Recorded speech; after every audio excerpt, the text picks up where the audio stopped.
नाम द्वितीयो भीमयेव च पूर्णप्रज्ञस्तृतीयस्तु भगवत्कार्यसाधकः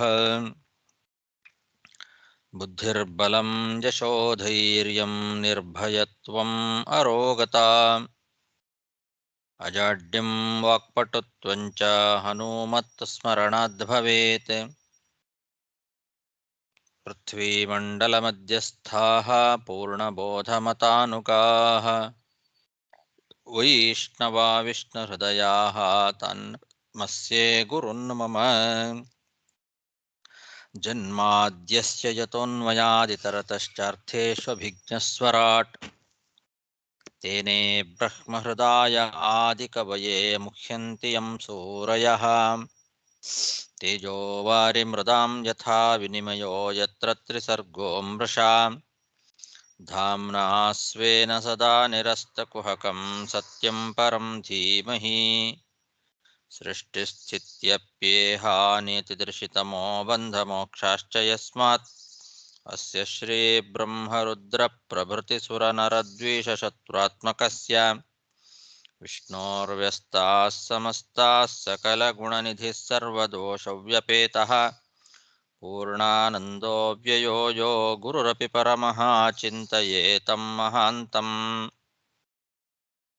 यं प्रव्रजन्तमनुपेतमपेतकृत्यं द्वैपायनो विरहकातर आजुहाव पुत्रेति तन्मयतया तरवोऽपि नेदुः तं सर्वभूतहृदयं मुनिमानतोऽस्मि श्रीगुरुभ्यो नमः हरिः ಓಂ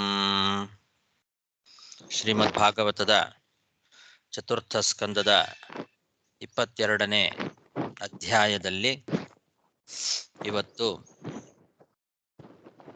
43ನೇ ಶ್ಲೋಕ.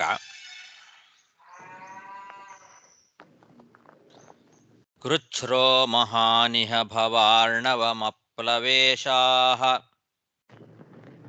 ಷಡ್ವರ್ಗನಕ್ರಮಸುಖೇನ ತಿತೀರ್ಷಯಂತಿ. ಏನೋ ತಪ್ಪಿದೆ. ಷಡ್ವರ್ಗನಕ್ರಮಸುಖೇನ ತಿತೀರ್ಷಯಂತಿ.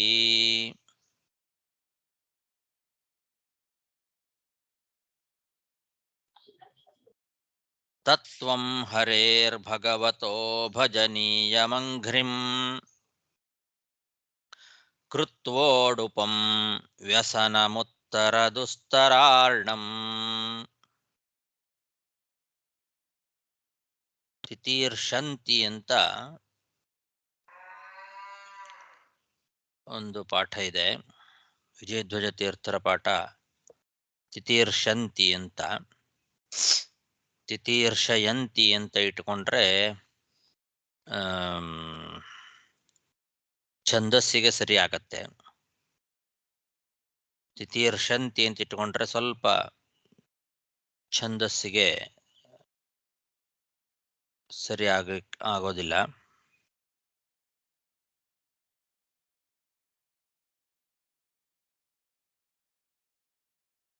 ಸನಕಾದಿಗಳು ತಮ್ಮ ಉಪದೇಶವನ್ನ ಮುಂದುವರಿಸಿದ್ದಾರೆ. ಈ ಶ್ಲೋಕದಲ್ಲಿಯೂ ಕೂಡ ಪೃಥು ಮಹಾರಾಜನಿಗೆ ತತ್ವೋಪದೇಶವನ್ನ ಮಾಡ್ತಾ ಭಗವಂತನನ್ನ ಶರಣಾಗತರಾಗಬೇಕು ಅಂತ ಹಿಂದೆ ಹೇಳಿದರು. ಎಂಥ ಭಗವಂತ? ಆ ಭಗವಂತನನ್ನ ನಾವು ಭಜನೆ ಮಾಡಿ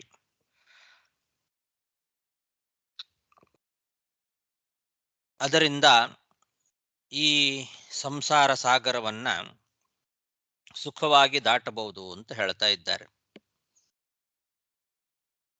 ಇದು ಬಹಳ ದುಸ್ತರವಾದದ್ದು ಸಂಸಾರ ಸಾಗರ.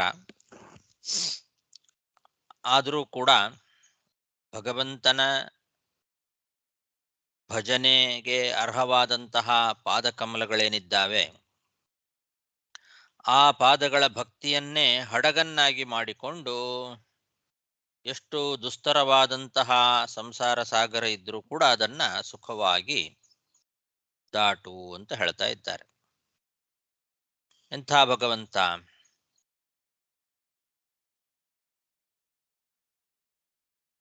ಪರಮಾತ್ಮನಲ್ಲಿ ಮಾಡ್ತಕ್ಕಂತಹ ಭಕ್ತಿ, ಆ ಭಕ್ತಿಯೇ ದೃಢವಾದಂತಹ ಹಡಗು ಸಂಸಾರ ಸಾಗರವನ್ನು ದಾಟಲಿಕ್ಕೆ. ಈ ಸಂಸಾರ ಅನ್ನೋದು ಅರಿಷಡ್ವರ್ಗಗಳೆಂಬ ಮೊಸಳೆಗಳಿಂದ ತುಂಬಿರ್ತಕ್ಕಂತಹ ಸಂಸಾರ ಸಾಗರ ಅಂತಾರೆ. ಸಂಸಾರ ಅಂತನ್ನೋದು ಒಂದು ದೊಡ್ಡ ಸಮುದ್ರ ಅಂತ ಇಟ್ಟುಕೊಂಡ್ರೆ, ಆ ಸಮುದ್ರದಲ್ಲಿ 6 ಮೊಸಳೆಗಳಿದ್ದಾವೆ ಅಂತೆ. ಷಡ್ವರ್ಗ ನಕ್ರಮ ಸುಖೇನ. ಅರಿಷಡ್ವರ್ಗಗಳು, ಕಾಮ ಕ್ರೋಧ ಮೊದಲಾದಂತಹ ಈ ಅರಿಷಡ್ವರ್ಗಗಳೇನಿದ್ದಾವೆ, ಆ ಅರಿಷಡ್ವರ್ಗಗಳೇ ದೊಡ್ಡ ದೊಡ್ಡ ಮೊಸಳೆಗಳು. ಆ 6 ದೊಡ್ಡ ಮೊಸಳೆಗಳಿಂದ ತುಂಬಿರ್ತಕ್ಕಂಥದ್ದು ಈ ಸಂಸಾರ ಎಂಬ ಸಮುದ್ರ.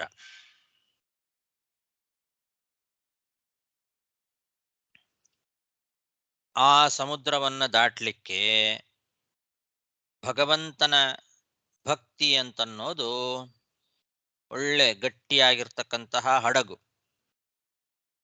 ಎಷ್ಟೇ ದೊಡ್ಡ ಮೊಸಳೆಗಳಿದ್ರೂ ಕೂಡ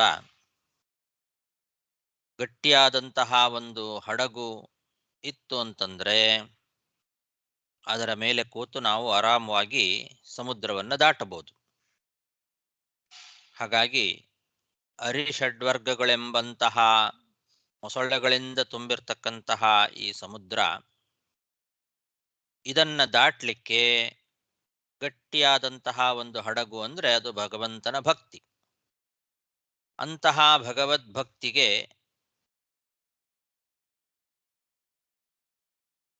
ನಾವು ಪ್ರಾಶಸ್ತ್ಯವನ್ನ ಕೊಡದೆ ಅಷ್ಟಾಂಗ ಯೋಗ ಬಲದಿಂದ ಸಂಸಾರವನ್ನ ದಾಟ್ತೇನೆ ಅಂತ ಯಾರಾದರೂ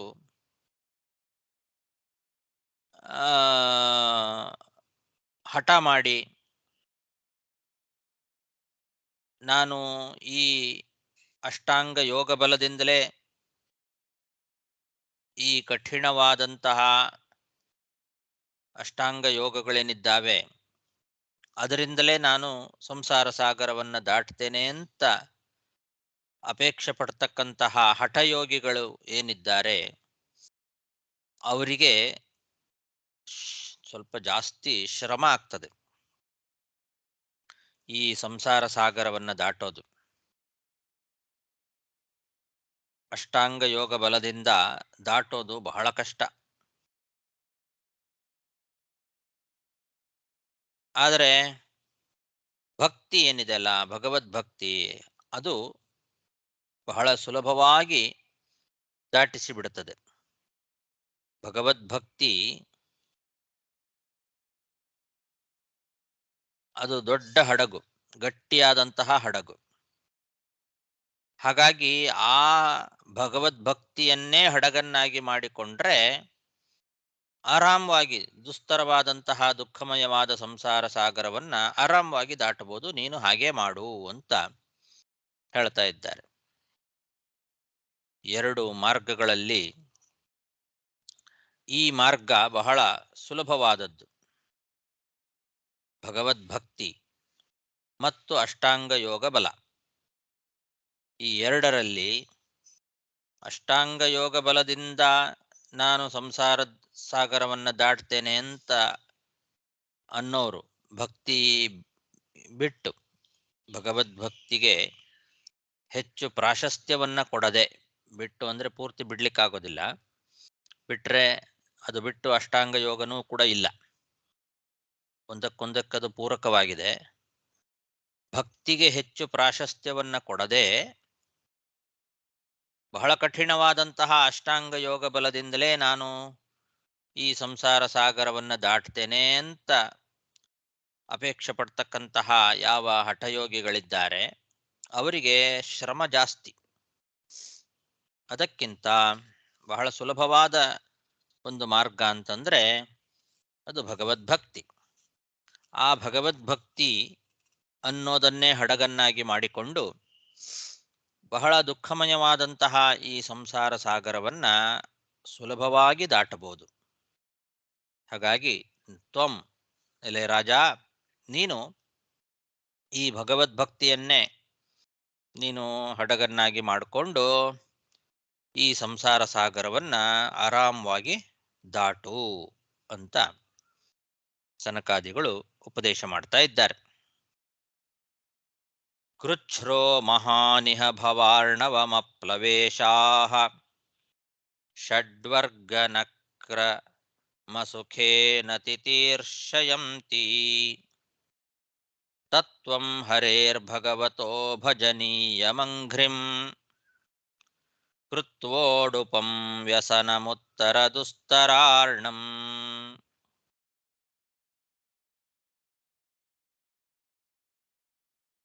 ಮೈತ್ರೇಯ ಉವಾಚ ಸ ಏವಂ ಬ್ರಹ್ಮಪುತ್ರೇಣ ಕುಮಾರೇಣಾತ್ಮಮೇಧಸಾ ದರ್ಶಿತಾತ್ಮಮತಿಃ ಸಮ್ಯಕ್ ಪ್ರಶಸ್ಯೋವಾಚ ತಂ ನೃಪಃ. ಮೈತ್ರೇಯರು ವಿದುರನಿಗೆ ತಮ್ಮ ಪ್ರವಚನವನ್ನು ಮುಂದುವರಿಸ್ತಾ ಹೇಳ್ತಾ ಇದ್ದಾರೆ. ಈ ರೀತಿ ಇದುವರೆಗೆ ಸನತ್ಕುಮಾರರು ಭಗವಂತನ ತತ್ವವನ್ನ ರಾಜನಾದಂತಹ ಪೃಥು ಮಹಾರಾಜನಿಗೆ ಉಪದೇಶವನ್ನ ಮಾಡಿದಾಗ ಆ ಪೃಥು ಮಹಾರಾಜ ಪರಮಾತ್ಮ ತತ್ವಜ್ಞಾನಿಗಳಾದಂತಹ ಬ್ರಹ್ಮಪುತ್ರರಾದ ಸನತ್ಕುಮಾರರನ್ನ ಚೆನ್ನಾಗಿ ಪ್ರಶಂಸೆ ಮಾಡಿ ಈ ಮುಂದೆ ಹೇಳುವ ಮಾತನ್ನ ಹೇಳಿದ ಅಂತ ಹೇಳ್ತಾ ಇದ್ದಾರೆ. ಕುಮಾರೇಣ ಬ್ರಹ್ಮಪುತ್ರೇಣ ಆತ್ಮಮೇಧಸ ಅಂದ್ರೆ ಭಗವಂತನ ತತ್ವಜ್ಞಾನವನ್ನ ಪಡ್ಕೊಂಡಿರ್ತಕ್ಕಂತಹ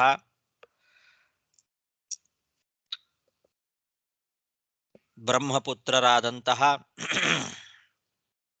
ಆ ಸನತ್ಕುಮಾರರು ಈ ರೀತಿ ಭಗವತ್ ತತ್ವವನ್ನ ಉಪದೇಶವನ್ನ ಮಾಡಿದಾಗ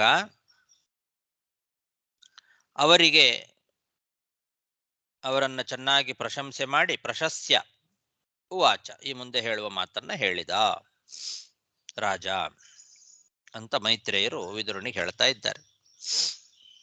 ಸಯೇವಂ ಬ್ರಹ್ಮಪುತ್ರೇಣ ಕುಮಾರೇಣಾತ್ಮಮೇಧಸಾ ದರ್ಶಿತಾತ್ಮಮತಿಃ ಸಮ್ಯಕ್ ಪ್ರಶಸ್ಯೋವಾಚ ತಂ ನೃಪಃ. ಪೃಥುರುವಾಚ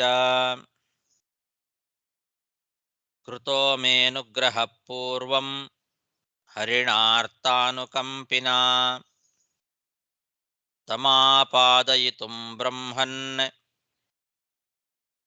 ಭಗವನ್ ಯೂಯಮಾಗತಾಃ. ಪೃಥು ಮಹಾರಾಜ ಆ ಸನತ್ಕುಮಾರರನ್ನ ಚೆನ್ನಾಗಿ ಪ್ರಶಂಸೆ ಮಾಡಿ ಹೇಳ್ತಾ ಇದ್ದಾನೆ, ಪೂಜ್ಯರಾದಂತಹ ಬ್ರಹ್ಮಜ್ಞಾನಿಗಳಾದ ಮುನಿಗಳೇ, ನೀವು ದುಃಖಿತರಲ್ಲಿ ಅನುಕಂಪೆಯನ್ನ ತೋರುವ ಭಗವಂತ ಏನಿದ್ದಾನೆ, ಆ ಭಗವಂತ ನಿಮ್ಮಿಂದ ನಮಗೆ ಉಪದೇಶವನ್ನ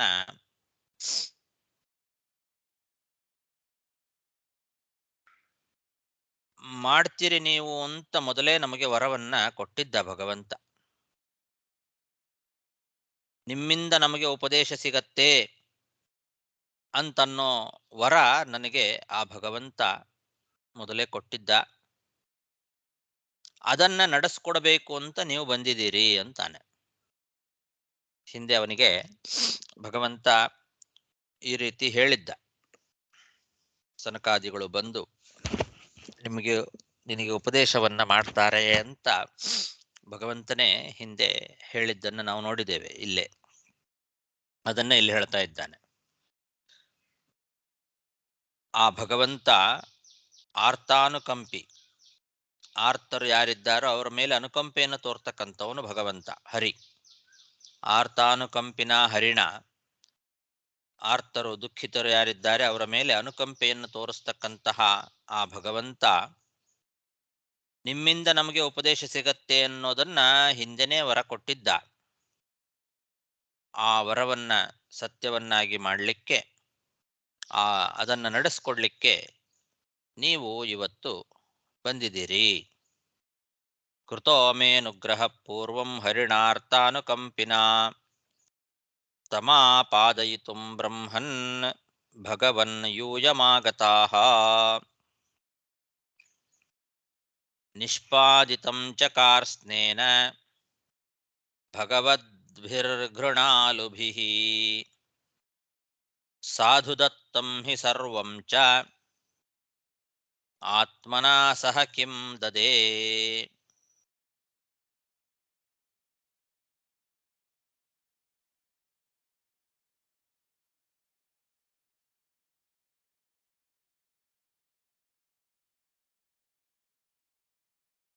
ತಾವು ದಯಾಳುಗಳು, ಪೂಜ್ಯರಾಗಿರ್ತಕ್ಕಂಥವರು,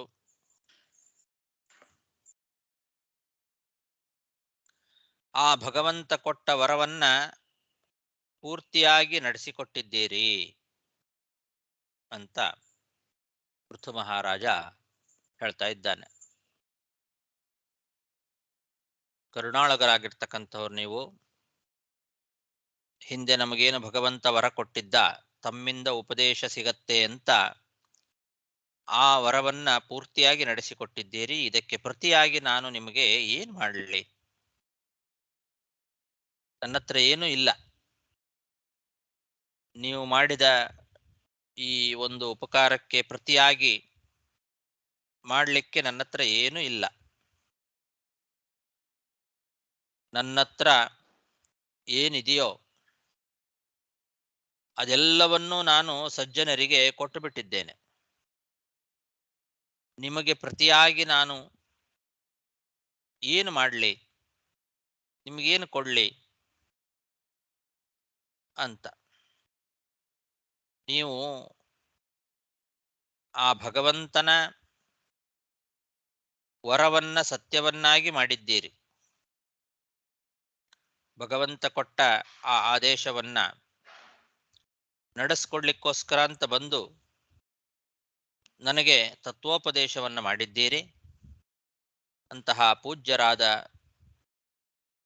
ದಯಾಳುಗಳಾದ ಗೃಣಾಲುಭಿಹಿ ಭಗವದ್ಭಿಹಿ ಅಂತಹ ತಮ್ಮಿಂದ ಅದು ಪೂರ್ತಿಯಾಗಿ ನಡೆದಿದೆ. ನಿಷ್ಪಾದಿತಂ. ಇದಕ್ಕೆ ಪ್ರತಿಯಾಗಿ ನಾನು ನಿಮಗೇನೂ ಕೊಡ್ಲಿಕ್ಕೆ ಸಾಧ್ಯ ಇಲ್ಲ. ನನ್ನ ಹತ್ರ ಏನೂ ಇಲ್ಲ ಕೂಡ ಕೊಡ್ಲಿಕ್ಕೆ. ಎಲ್ಲವನ್ನೂ ಕೂಡ ಸಜ್ಜನರಿಗೆ ಕೊಟ್ಟು ಬಿಟ್ಟಿದ್ದೇನೆ. ನಿಮಗೆ ನಾನು ಪ್ರತಿಯಾಗಿ ಏನೂ ಕೊಡ್ಲಿಕ್ಕೆ ಸಾಧ್ಯ ಇಲ್ಲ ಅಂತಾನೆ. ನಿಷ್ಪಾದಿತಂ ಚಕಾರ್ಸ್ನೇನ ಭಗವದ್ಭಿರ್ಘೃಣಾಲುಭಿಃ ಸಾಧುದತ್ತಂ ಹಿ ಸರ್ವಂ ಚ ಆತ್ಮನಾ ಸಹ ಕಿಂ ದದೇ. ಪ್ರಾಣಾದಾರಾ ಸುತಾ ಬ್ರಹ್ಮನ್ ಗೃಹಾಶ್ಚ ಸಪರಿಗ್ರಹಾಃ ರಾಯೋ ಮಹೀಬಲಂ ಕೋಶಃ ಇತಿ ಸರ್ವಂ ನಿವೇದಿತಂ.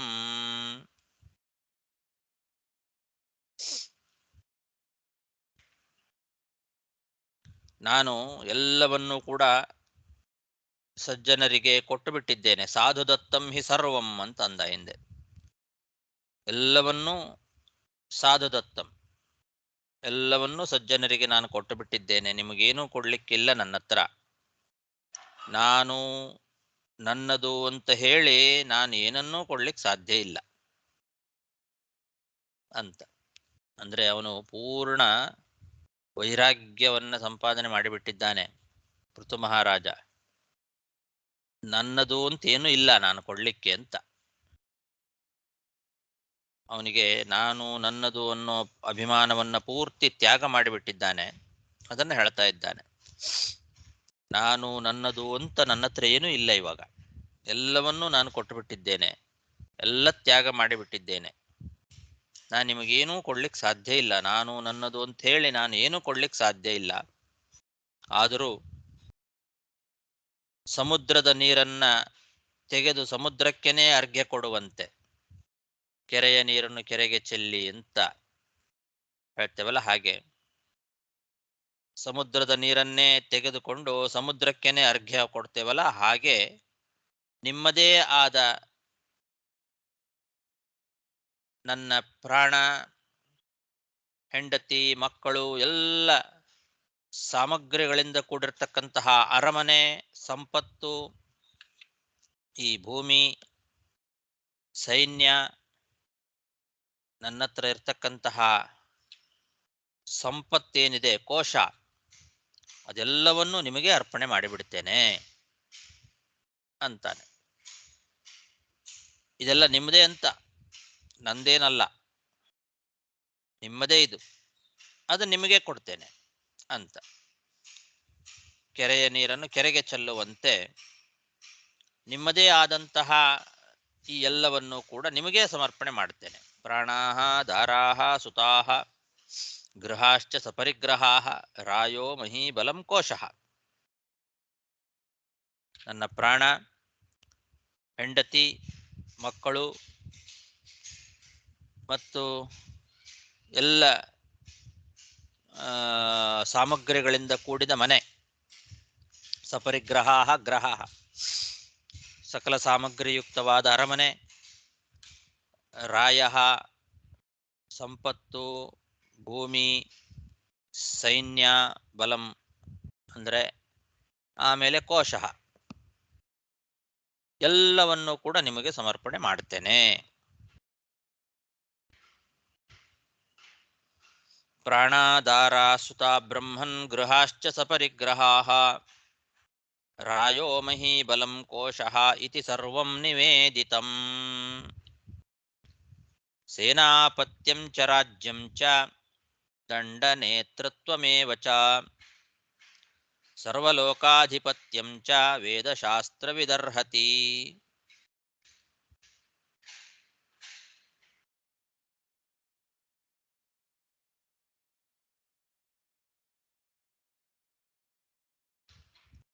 ಇಲ್ಲಿ ಸನಕಾದಿಗಳು, ಮಹಾವೈರಾಗ್ಯ ಶಿಖಾಮಣಿಗಳವರೆಲ್ಲ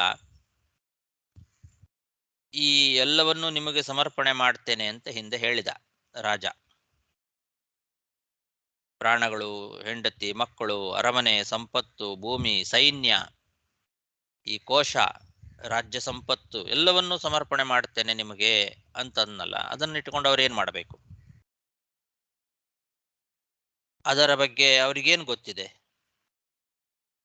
ರಾಜ್ಯ ತಗೊಂಡೇನು ಮಾಡಬೇಕು, ಸೈನ್ಯ ತಗೊಂಡೇನು ಮಾಡಬೇಕು ಅಂತ ನಮಗನಿಸ್ಬೋದು. ಅದಕ್ಕೆ ಉತ್ತರವನ್ನ ಅವನೇ ಈ ಶ್ಲೋಕದಲ್ಲಿ ಹೇಳ್ತಾ ಇದ್ದಾನೆ ರಾಜ. ತಾವು ವೇದಶಾಸ್ತ್ರಗಳನ್ನ ಅಧ್ಯಯನ ಮಾಡಿದವರು, ವೇದಶಾಸ್ತ್ರವಿತ್, ವೇದಶಾಸ್ತ್ರಗಳನ್ನ ಅಧ್ಯಯನ ಮಾಡಿರ್ತಕ್ಕಂತಹ ತಾವು ಸೇನಾಪತಿಯ ಅಧಿಕಾರವನ್ನೂ ನಿರ್ವಹಣೆ ಮಾಡತಕ್ಕಂತಹ ಸಾಮರ್ಥ್ಯ ನಿಮಗಿರ್ತದೆ. ರಾಜ ಮಾಡಬೇಕಾಗಿರ್ತಕ್ಕಂತಹ ಅಧಿಕಾರ ಏನಿದೆ, ಸರ್ವಲೋಕಾಧಿಪತ್ಯ, ಅದನ್ನೂ ನಿರ್ವಹಣೆ ಮಾಡ್ತೀರಿ ನೀವು. ರಾಜ್ಯ ಇರ್ಬೋದು, ಸೇನಾಧಿಪತ್ಯ ಇರ್ಬೋದು, ದಂಡನೀತಿ ಇರ್ಬೋದು, ಎಲ್ಲವನ್ನೂ ನಿರ್ವಹಣೆ ಮಾಡ್ತಕ್ಕಂತಹ ಸಾಮರ್ಥ್ಯ ನಿಮಗಿದೆ. ಯಾಕೆ? ವೇದಶಾಸ್ತ್ರವಿತ್, ವೇದಶಾಸ್ತ್ರವನ್ನ ಬಲ್ಲಂತವರಾಗಿದ್ದೀರಿ ನೀವು. ಆದ್ದರಿಂದ ನಿಮಗೆ ಈ ಎಲ್ಲ ಸಾಮರ್ಥ್ಯ ಇದೆ ನಿಮಗೆ ಅಂತ ಹೇಳ್ತಾ ಇದ್ದಾನೆ. ವೇದಾಧ್ಯಯನವನ್ನ ಮಾಡಿರ್ತಕ್ಕಂಥವರಿಗೆ ಈ ಎಲ್ಲ ಸಾಮರ್ಥ್ಯ ಇರ್ತದೆ. ಎಲ್ಲದಕ್ಕೂ ಒಡೆತನ ನಿಮ್ಮಲ್ಲಿದೆ. ಸಕಲ ವೇದಗಳನ್ನ ಅಧ್ಯಯನ ಮಾಡಿರ್ತಕ್ಕಂಥವರು ತಾವು. ಹಾಗಾಗಿ ಸೇನಾಧಿಪತಿಯ, ರಾಜನ ಮತ್ತು ಒಬ್ಬ ನ್ಯಾಯಾಧೀಶ, ದಂಡ ನೇತೃತ್ವ ಅಂದ್ರೆ ನ್ಯಾಯಾಧೀಶ, ಜಡ್ಜ್, ಅವರೆಲ್ಲರೂ ಮಾಡಬೇಕಾದಂತಹ ಪ್ರತಿಯೊಂದು ಕಾರ್ಯಗಳನ್ನು ಕೂಡ ನಿರ್ವಹಣೆ ಮಾಡುವ ಸಾಮರ್ಥ್ಯವ ನಿಮ್ಮಲ್ಲಿದೆ. ಆದ್ದರಿಂದ ಎಲ್ಲವನ್ನೂ ನಿಮಗೆ ನಾನು ಸಮರ್ಪಣೆ ಮಾಡ್ತೇನೆ. ಎಲ್ಲವೂ ನಿಮಗೇ ಸೇರಬೇಕಾದದ್ದು ಅಂತಾನೆ. ಸೇನಾಪತ್ಯಂ ಚ ರಾಜ್ಯಂ ಚ ದಂಡ ನೇತೃತ್ವಮೇವ ಚ ಸರ್ವಲೋಕಾಧಿಪತ್ಯಂ ಚ ವೇದಶಾಸ್ತ್ರವಿದರ್ಹತಿ. ಸ್ವಮೇವ ಬ್ರಾಹ್ಮಣೋ ಭುಂಕ್ತೆ ಸ್ವಂ ವಸ್ತೆ ಸ್ವಂ ದದಾತಿ ಚ ತಸ್ಯೈವಾನುಗ್ರಹೇಣಾನ್ಯೇ ಭುಂಜತೆ ಕ್ಷತ್ರಿಯಾದಯಃ. ನೀವು ವೇದಾಧ್ಯಯನವನ್ನು ಮಾಡಿರ್ತಕ್ಕಂತಹ ಬ್ರಾಹ್ಮಣರು, ಬ್ರಾಹ್ಮಣರಿಗೆ ಎಲ್ಲ ಪದಾರ್ಥಗಳು ಕೂಡ ಅವರಿಗೆ ಸೇರಬೇಕಾದದ್ದು. ಬ್ರಾಹ್ಮಣರು ಊಟ ಮಾಡುವ, ಉಡುವ, ಮತ್ತೊಬ್ಬರಿಗೆ ಕೊಡುವ ಪದಾರ್ಥಗಳೆಲ್ಲವೂ ಕೂಡ ಅವರದ್ದೇ.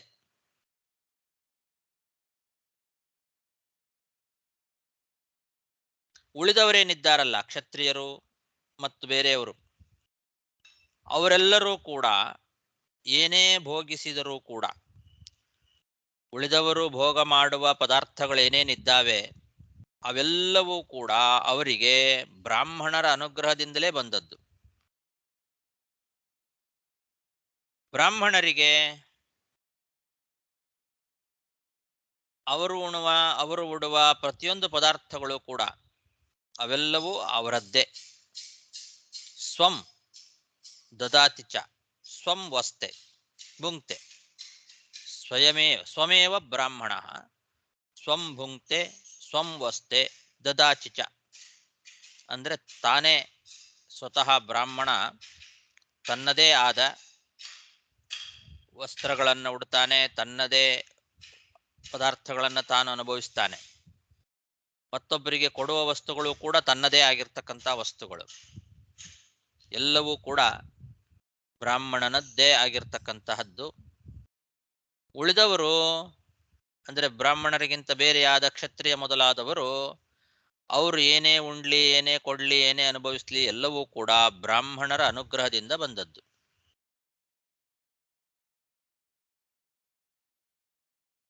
ತಸ್ಯೈವ ಅನುಗ್ರಹೇಣ, ಆ ಬ್ರಾಹ್ಮಣರ ಅನುಗ್ರಹದಿಂದಲೇನೆ ಕ್ಷತ್ರಿಯಾದಯ ಭುಂಜತೆ. ಕ್ಷತ್ರಿಯ ಮೊದಲಾದವರೆಲ್ಲರೂ ಕೂಡ ಮುಂದಿನವರೆಲ್ಲರೂ, ಕ್ಷತ್ರಿಯರಿರ್ಬೋದು, ವೈಶ್ಯರಿರ್ಬೋದು, ಶೂದ್ರರಿರ್ಬೋದು, ಅವರು ಏನೇ ಉಣ್ಲಿ, ಏನೇ ಉಟ್ಕೊಳ್ಳಿ, ಯಾವುದನ್ನೇ ಮತ್ತೊಬ್ಬರಿಗೆ ದಾನ ಮಾಡಲಿ, ಎಲ್ಲವನ್ನೂ ಕೂಡ ಬ್ರಾಹ್ಮಣರ ಅನುಗ್ರಹದಿಂದಲೇ ಮಾಡಬೇಕು, ಮಾಡ್ತಾರೆ. ಬ್ರಾಹ್ಮಣ ತಾನು ಉಣ್ಣುವ, ತಾನು ಉಡುವ ಮತ್ತು ತಾನು ಕೊಡುವ ಪದಾರ್ಥಗಳೆಲ್ಲವೂ ಕೂಡ ತನ್ನದೇ ಆದದ್ದು. ಸ್ವಮೇವ ಬ್ರಾಹ್ಮಣೋ ಭುಂಕ್ತೆ ಸ್ವಂ ವಸ್ತೆ ಸ್ವಂ ದದಾತಿ ಚ ತಸ್ಯೈವಾನುಗ್ರಹೇಣಾನ್ಯೇ ಭುಂಜತೆ ಕ್ಷತ್ರಿಯಾದಯಃ.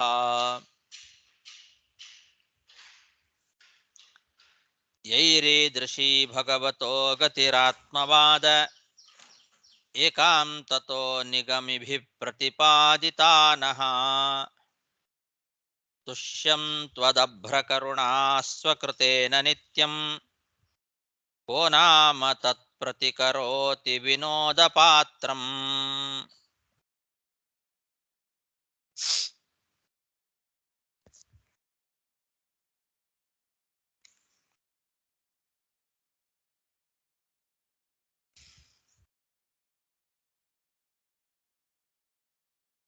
ತಾವು ವೇದಾಧ್ಯಯನವನ್ನು ಮಾಡಿರ್ತಕ್ಕಂತಹ ಉತ್ತಮ ಬ್ರಾಹ್ಮಣರು, ಇದುವರೆಗೆ ಬ್ರಾಹ್ಮಣರಿಗೆ ಎಲ್ಲವೂ ಅವರಿಗೆ ಸೇರಬೇಕಾದದ್ದು, ಅವರ ಅನುಗ್ರಹದಿಂದೇ ಉಳಿದವರೆಲ್ಲರೂ ಕೂಡ ಬದುಕ್ತಾರೆ ಅನ್ನೋದನ್ನು ಹಿಂದೆ ಹೇಳಿದರು. ವೇದಗಳ ಅರ್ಥವನ್ನು ಚೆನ್ನಾಗಿ ತಿಳ್ಕೊಂಡಂತಹವರು ತಾವು. ಹಾಗಾಗಿ ತಮಗೆ ಸೇನಾಧಿಪತ್ಯ, ರಾಜ್ಯ, ದಂಡನೀತಿ, ಸರ್ವಲೋಕಾಧಿಪತ್ಯ ಎಲ್ಲವೂ ಗೊತ್ತಿದೆ ಅನ್ನೋದನ್ನ ಅದರ ಹಿಂದಿನ ಶ್ಲೋಕದಲ್ಲಿ ಹೇಳಿದ. ನನಗೆ ನೀವು ಪ್ರಧಾನವಾಗಿ ವೇದಾರ್ಥಗಳನ್ನು ತಿಳ್ಕೊಂಡಂತಹ ತಾವು ವೇದಾಂತದಲ್ಲಿ ನಿಶ್ಚಿತವಾಗಿ ಇರತಕ್ಕಂತಹ ಭಗವಂತನ ಸ್ವರೂಪವನ್ನು ಉಪದೇಶ ಮಾಡಿದ್ದೀರಿ. ಇದು ಎಲ್ಲದಕ್ಕಿಂತ ದೊಡ್ಡದು. ಭಗವತ್ ತತ್ವವನ್ನ ನನಗೇನು ನೀವು ಉಪದೇಶ ಮಾಡಿದ್ದೀರಿ, ಈ ಉಪಕಾರಕ್ಕೆ ಪ್ರತಿಯಾಗಿ ನಾನು ಏನು ಮಾಡ್ಲಿಕ್ಕೆ ಸಾಧ್ಯ ಅಂತಾನೆ. ನೀವು ವೇದಗಳ ಅಭಿಪ್ರಾಯವನ್ನ ಚೆನ್ನಾಗಿ ತಿಳ್ಕೊಂಡಂಥವ್ರು, ವೇದಾಂತದಲ್ಲಿ ನಿಶ್ಚಯವಾಗಿ ಇರ್ತಕ್ಕಂಥವನು ಆ ಭಗವಂತ.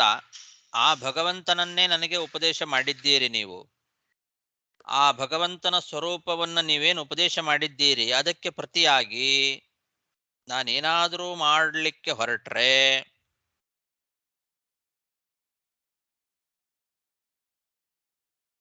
ಅದೊಂಥರ ನಗೆಪಾಟ ಆಗತ್ತೆ. ಅದಕ್ಕೆ ಪ್ರತಿಯಾಗಿ ನಾನೇನಾದರೂ ನಿಮಗೆ ಕೊಡ್ಲಿಕ್ಕೆ ಹೊರಟ್ರೆ ನನಗೆ ನಾನೇ ನಗೆಗೀಡು ಮಾಡಿಕೊಂಡಂತೆ ಆಗ್ತದೆ. ವಿನೋದ ಪಾತ್ರಂ. ನನ್ನನ್ನು ನೋಡಿ ನಾನೇ ನಗಬೇಕೋ ಅಳಬೇಕೋ ಗೊತ್ತಿಲ್ಲ.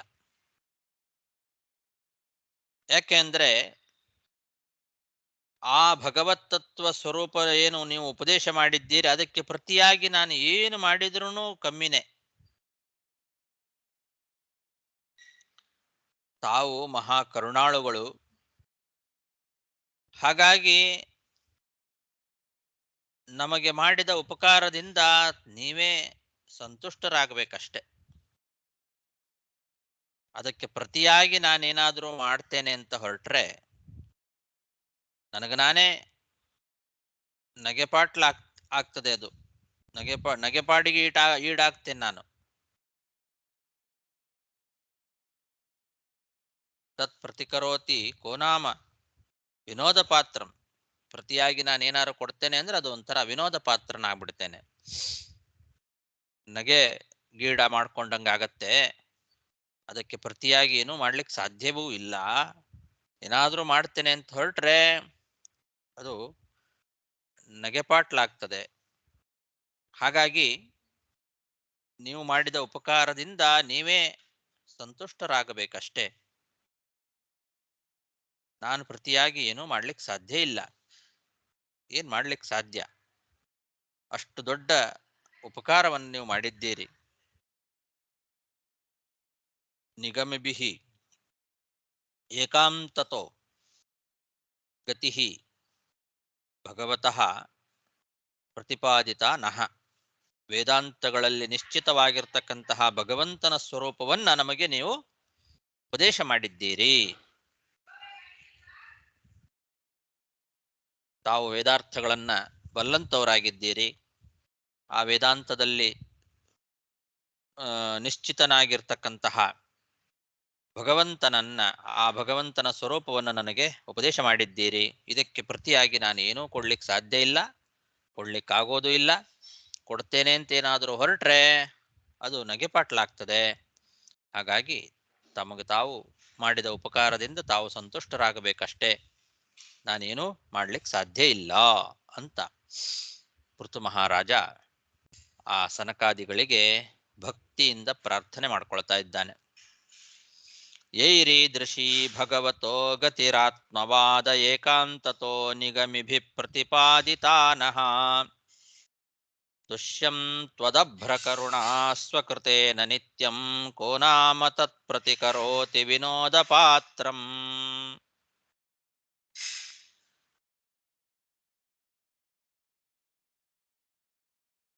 ಸಾಕು. ಶ್ರೀಕೃಷ್ಣಾರ್ಪಣಮಸ್ತು.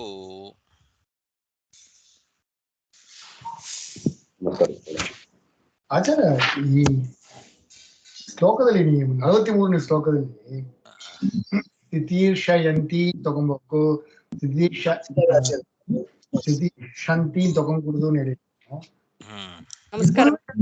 ಗುರುವೇ ಎರಡು ಅದೇ ಪದದ ತಿತೀರ್ಷಂತಿಯಿಂದ ತಗೊಂಡಿದ್ದಾರೆ. ಅದರ ರತ್ನಾವಳಿನ ಅದೇ ತಗೊಂಡಿದ್ದಾರೆ, ಪ್ರಕಾಶಿಕಲ್ಲಿ ಅದೇ ತಗೊಂಡಿದ್ದಾರೆ, ತಿತೀರ್ಷಂತಿಯಿಂದ ಹಾಕಿದ್ದಾರೆ. ಅದೇ ತಿತೀರ್ಷಂತಿ ಅನ್ನೋ ಪಾಠ ತಗೊಂಡಿದ್ದಾರೆ. 27 ಕ್ಯಾರೆಕ್ಟರ್ ಬರ್ತಾ, 28 ಕ್ಯಾರೆಕ್ಟರ್ ಎಲ್ಲ ಒಂದು ಇದಕ್ಕೆ ಒಂದು 2 ಸಾಲಿಗೆ ಎಷ್ಟು ತಿತೀರ್ಷಯಂತಿ ಅಂತ ತಗೊಂಡ್ರೆ ಸರಿ ಆಗತ್ತಲ್ವಾ? ಒಂದು ತಿರ್ಸಿಯಿಂದ 2ನೇ ಲೈನಿಗೆ ಸಾಲಿ ಕರೆಕ್ಟಾ ಬರ್ತಾ 28 ಕ್ಯಾರೆಕ್ಟರ್. ಅದೇ ಛಂದಸ್ಸಿಗೆ ಅನುಗುಣವಾಗಿ ತಿತೀರ್ಷಯಂತಿ ಅಂತಾನೆ ಮಾಡಬೇಕು. ಹ್ಮ್ ಆದ್ರೆ ವ್ಯಾಖ್ಯಾನದಲ್ಲಿ ವಿಜಯಧ್ವಜ ತೀರ್ಥರು ತಿತೀರ್ಷಂತಿ ಅಂತಾನೆ ತಗೊಂಡಿದ್ದಾರೆ. ಅವರು ಹಾಗೆ ತಗೊಂಡಿದ್ದಾರೆ ಅಂತೀರಾ? ಒಂದು ಇಬ್ಬರು ಪ್ರಕಾಶಿಕ ಪದರತ್ನಾವಳಿ ಎರಡೂ ಆಗದ ತಗೊಂತಾರೆ. ಪ್ರಕಾಶಿಕದಲ್ಲಿ ಎಲ್ಲಿದೆ? ಯಥಾತೆ ಅಸುಕೇನ ಮಾರ್ಗೇಣ ತಿತೀರ್ಷಂತಿ. ಹೌದು, ತಿತೀರ್ಷಂತಿ ಅಂತಾನೆ ತಗೊಂಡಿದ್ದಾರೆ. ಆದರೆ ಅದೇ ಒಂದು ಅಕ್ಷರ ಕಡಿಮೆ ಆಗತ್ತೆ, ಛಂದೋಭಂಗ ಆಗತ್ತೆ. ಹೇಳಲಿಕ್ಕೆ ನಮಗೂ ಆ ರಾಗವಾಗಿ ಹೇಳುವಾಗಲೇ ಗೊತ್ತಾಗ್ಬಿಡುತ್ತೆ ನೋಡಿ. ಆದರೆ ಅವರು ಯಾವ ಥರ ಇಟ್ಕೊಂಡಿದ್ದಾರೆ ಅಂದರೆ, ಇದು ಒಂಥರ ವೇದ ತುಲ್ಯ ಅಂತ. ವೇದವ್ಯಾಸ ದೇವರ ಮಾತು ಅಂದರೆ ಅದು ವೇದಕ್ಕೆ ಸಮಾನ. ವೇದದಲ್ಲಿ ಈ ರೀತಿ ಒಂದು ಅಕ್ಷರ ಹೆಚ್ಚು ಕಡಿಮೆ ಆದರೆ ಛಂದೋಭಂಗ ಆಗೋದಿಲ್ಲ. ಹಾಗಿಟ್ಟುಕೊಂಡು ತಿತೀರ್ಷಂತಿ ಅಂತಾನೆ ಇಟ್ಟುಕೊಳ್ಬಹುದು.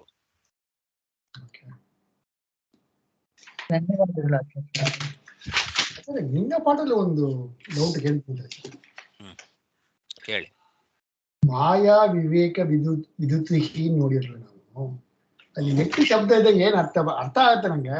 ಮಾಯಾ ವಿವೇಕ ವಿದುತಿಹಿ ರೈಟ್, 41ನೇ ಶ್ಲೋಕ. ಮಾಯಾ ಎಲ್ಲಿದೆ? ಮಾಯಾ ವಿವೇಕ ವಿದುತಿಹಿ. ಅದು ಪದ ಏನ್ ಅರ್ಥ ಹೇಳ್ರಿ ಸರ್? ಮಾಯಾ ಅನ್ನೋ ಶಬ್ದ ಒಂದು ಬೇರೆ, ಸರಿ. ವಿವೇಕ ವಿದುತಿಹಿ ಅನ್ನೋ ಒಂದು ಶಬ್ದ ಬೇರೆ ಅಂತ ಬೇರೆ ವ್ಯಾಖ್ಯಾನಕಾರರು ಇಟ್ಕೊಂಡಿದ್ದಾರೆ. ರೈಟ್, ನಾವು ಒಂದೇ ಶಬ್ದ ಇಟ್ಟಿದ್ದೇವೆ. ಮಾಯಾ ವಿವೇಕ ವಿದುತಿಹಿ ಅನ್ನೋದು ಒಂದೇ ಪದ. ಸರಿ, ಅದು ಅರ್ಥ ಏನು? ಮಾಯಾ ಬಗ್ಗೆ ಏನ್ ಅರ್ಥ ಬರ್ತದೆ?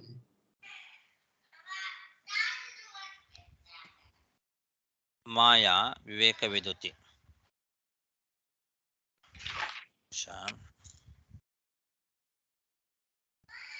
ಮಾಯಾ ಅನ್ನೋ ಶಬ್ದಕ್ಕೆ ಮಿಥ್ಯಾ ಅನ್ನೋ ಅರ್ಥ ಇಟ್ಕೊಂಡಿದ್ದಾರೆ ಅವರು. ಮಾಯಾ ಅನ್ನೋದು ಪ್ರತ್ಯೇಕ ಪದ, ಮಾಯಾ ಅಂದ್ರೆ ಮಿಥ್ಯಾ ಅಂತ ಅರ್ಥ.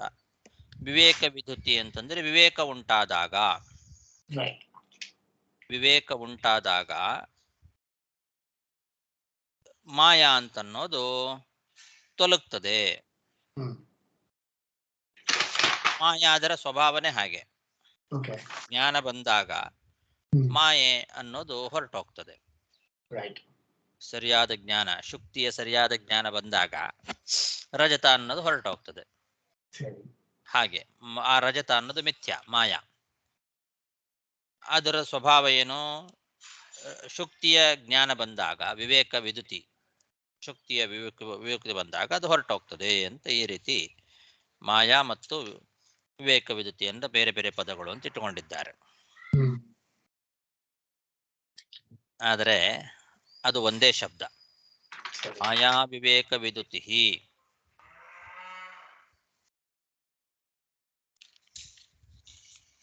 ಮಾಯಾ ಅನ್ನೋ ಶಬ್ದಕ್ಕೆ ಮಾಯೇತಿ ಜ್ಞಾನನಾಮಸ್ಯಾನ್ ಮಾಯೇತಿ ಪ್ರಕೃತಿಸ್ತಥಾ ಅಂತ ವರಾಹ ಪುರಾಣದ ವಾಕ್ಯ. ಅದನ್ನ ಮಧ್ವಾಚಾರ್ಯ ಉದಾಹರಿಸ್ತಾರೆ ನಮಗೆ. ಅಂದ್ರೆ ಈಗ ಹಗ್ಗವನ್ನ ನೋಡಿ ಹಾವು ಅಂತ ನಮಗೆ ಹೇಗೆ ಭ್ರಮೆ ಬರ್ತದೋ, ಆ ಭ್ರಮೆಯಂತೆ ನಮಗೆ ಈ ಪ್ರಪಂಚ ಅಂತನ್ನೋದು ಭಗವಂತನಲ್ಲಿ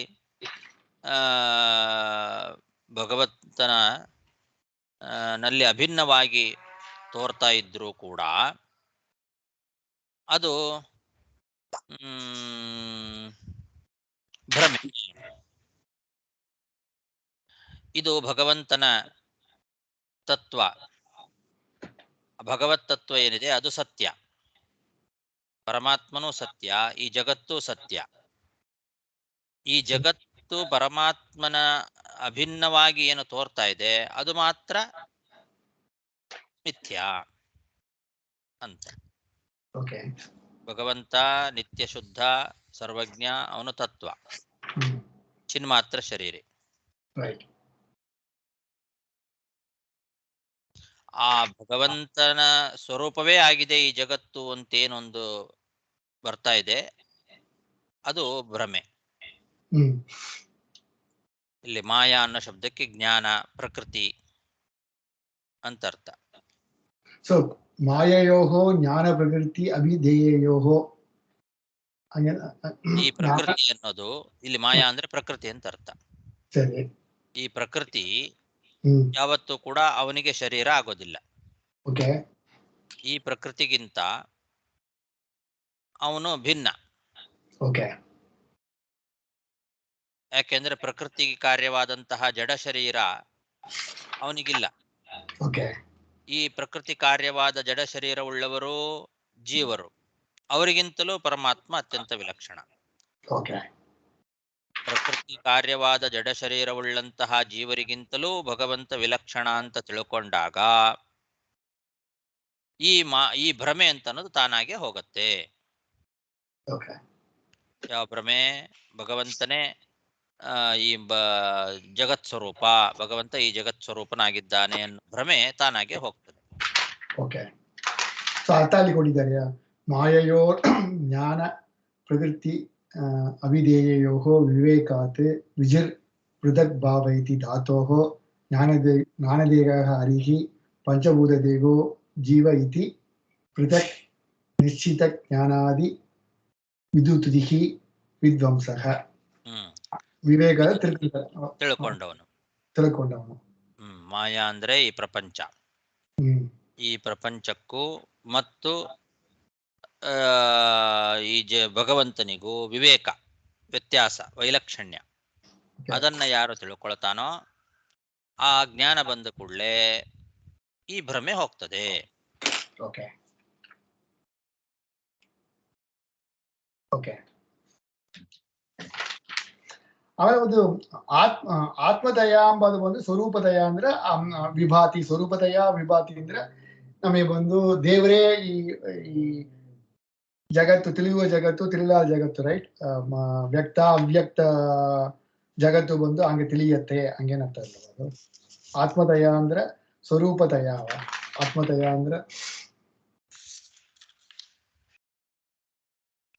ಯಾವ್ದು ಆತ್ಮತಯ? ಯಸ್ಮಿನ್ ಇದಂ ಸದಸದಾತ್ಮತಯ. ಸದಸದಾತ್ಮತಯ ಅಂತ ಅನ್ನೋದು ಅಲ್ಲಿ ಬೇರೆ ಬೇರೆ ಪದ. ಸದಸತ್, ಆತ್ಮತಯ ಅಂತ ಬೇರೆ ಬೇರೆ ಪದ. ಸದಸದಾತ್ಮತಯ ಅಂತ ಅವ್ರು ಹೇಳ್ತಾರೆ, ಹಂಗಲ್ಲ. ಸದಸತ್ ಅಂದ್ರೆ ಪಂಚಭೂತಗಳು, ಅವು ಪರಮಾತ್ಮನಲ್ಲಿ ಆತ್ಮತಯ ತೋರ್ತದೆ, ಅಂದ್ರೆ ಅಭಿನ್ನವಾಗಿ ತೋರ್ತದೆ.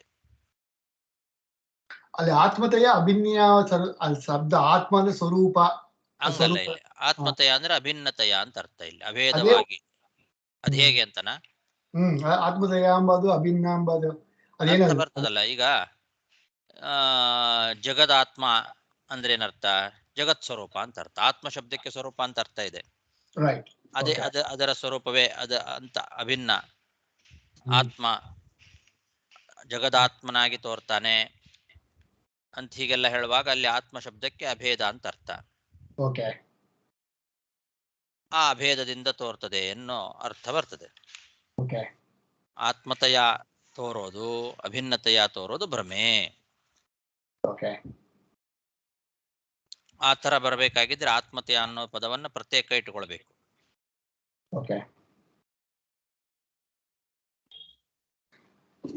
ನಾವು ಬಂದು ಇಲ್ಲಿ ಬಂದು ಅಲ್ಲಿ ಮಾಯಾ ವಿವೇಕ ವಿದ್ಯುತುಹಿ ಎಂಬುದು ಒಂದೇ ಪದವಾಗಿಟ್ಟಿದ್ದಾರೆ. ಅವ್ರು ಎರಡ ಸ್ಪ್ಲಿಟ್ ಮಾಡ್ತಾರೆ. ಇಲ್ಲಿ ಬಂದು ಇವರು ಎಲ್ಲಾದ್ರೂ ಒಂದೇ ಪದವಾಗಿಟ್ಟಿರ್ತಾರೆ. ಸದಾತ್ಮತಯ ಅಂತ ಅನ್ನೋದು ಒಂದೇ ಪದ ಅಂತ ಇಟ್ಟುಕೊಳ್ತಾರೆ. ಆಗ ಒಂದೇ ಪದ ಇಟ್ಟುಕೊಂಡ್ರೆ ಏನ್ ಅರ್ಥ ಬರ್ತದೆ ನಿಮಗೆ? ಕಾರ್ಯಕಾರಣ ಭಾವ ರೂಪದಿಂದ ಅಂತ ಅರ್ಥ ಮಾಡಿದ್ದಾರೆ ಅವರು. ಸದಾತ್ಮತಯ ಅಂದ್ರೆ ಕಾರ್ಯಕಾರಣ ಭಾವದಿಂದ ಭಗವಂತನಲ್ಲಿ ಕಾಣ್ತಾ ಇದೆ. ಅಲ್ಲಿ ಕಾರ್ಯಕಾರಣ ಶಬ್ದ ಎಲ್ಲಿ ಹೇಳ್ತಾರೆ? ಸತ್ ಅಸತ್ ಅನ್ನೋ ಶಬ್ದಕ್ಕೆ ಕಾರ್ಯ ಕಾರಣ ಅಂತ ಅರ್ಥ ಇಟ್ಕೊಳ್ತಾರೆ. ಸದಾತ್ಮತೆಯ ಕಾರ್ಯಕಾರಣ ಭಾವದಿಂದ ಈ ಪ್ರಪಂಚ ಭಗವಂತನಲ್ಲಿ ಕಾಣ್ತಾ ಇದೆ ಅಲ್ಲ, ಇದು ಮಾಯೆ ಅಂತ ಅವರ ಅರ್ಥ. ಓಕೆ. ಕಾರ್ಯಕಾರಣ ಭಾವದಿಂದ ಅಲ್ಲ, ಸತ್ ಸತ್ ಸತ್ ಅಸತ್ ಅನ್ನೋ ಶಬ್ದಕ್ಕೆ ಮೂರ್ತ ಅಮೂರ್ತ ಅಂತ ಅರ್ಥ. ಓಕೆ. ಆವಾಗ ಪಂಚಭೂತಗಳು ಅಂತ ಅರ್ಥ ಬಂತು. ಸದಸತ್ ಅಂದ್ರೆ ಪಂಚಭೂತಗಳು. ಓಕೆ.